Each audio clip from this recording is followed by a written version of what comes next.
நமஸ்காரம். நான் உங்கள் டாக்டர் எஸ் பரத் நரேந்திரா, பரத் கிளினிக்லேருந்து. முதுகு வலி இது நிறைய பேருக்கு வரக்கூடிய பிரச்சனை. இதில் கீழ் முதுகு வலி, அடி முதுகு வலி இருக்கும்பொழுது சில சமயங்கள் அந்த முதுகுலேருந்து காலுக்கு கூட வலி பரவும். இது ஏதாவது ஒரு டிஸ்க் பல்ஜ் இருக்கலாம், இல்லைன்னா ஒரு டிஸ்க் ப்ரொலாப்ஸ் இருக்கலாம். அதனால் சயாட்டிக்கா அப்படின்னு சொல்லக்கூடிய வலி நிறைய பேருக்கு முதுகுலேருந்து கால் வரைக்கும் கீழே வலி வரும்.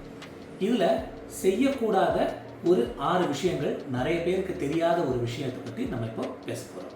இந்த 6 விஷயங்கள் என்னன்னு பார்த்தீங்கன்னா, நம்பர் 1, தரையில் வலி இருக்கும்போது உட்காரக்கூடாது. நம்பர் 2, தரையில் படுக்கக்கூடாது. பாய் வச்சோ இது போட்டு தரையில் படுக்கக்கூடாது. 3வதாக, இந்தியன் டாய்லெட்டு வலி சரியாகிற வரைக்கும் கண்டிப்பாக யூஸ் பண்ணக்கூடாது. வெஸ்டர்ன் டாய்லெட் தான் யூஸ் பண்ணணும். 4வது, வெயிட்டு தூக்கக்கூடாது. வெயிட்டு தூக்கக்கூடாது அப்படின்னு சொல்லும்போது முக்கியமாக முன்னாடி குனிஞ்சு தூக்கக்கூடிய அந்த மாதிரி வெயிட்டு தூக்கக்கூடாது. நம்ம தோப்பு கரணம் போடுற மாதிரி செஞ்சு தான் ஆகணும், வெயிட்டு தூக்கி தான் ஆகணும்னா அப்போ இந்த தோப்பு கரணம் போடுற மாதிரி முட்டியை மட்டும் கொஞ்சம் மடக்கி கீழே அந்த பக்கவாட்டிலேருந்து அந்த பழுவை தூக்கிடலாம். ஆனால் செய்யாமல் இருக்கிறதே ரொம்ப ரொம்ப உசிதம். 5வது, 2 வீலர்லேயோ இல்லை கார்லேயோ லாங் டிஸ்டன்ஸ் போகாமல் இருக்கிறது. ஒரு 2 கிலோமீட்டர்னா பரவாயில்ல, அதுக்கு மேலே போகாமல் இருக்கிறது நல்லது. சுத்தமாக போகாமையே வலி போகிற வரைக்கும் ரெஸ்ட் எடுத்துகிட்டு இருந்தால் இன்னும் ரொம்பவே நல்லது.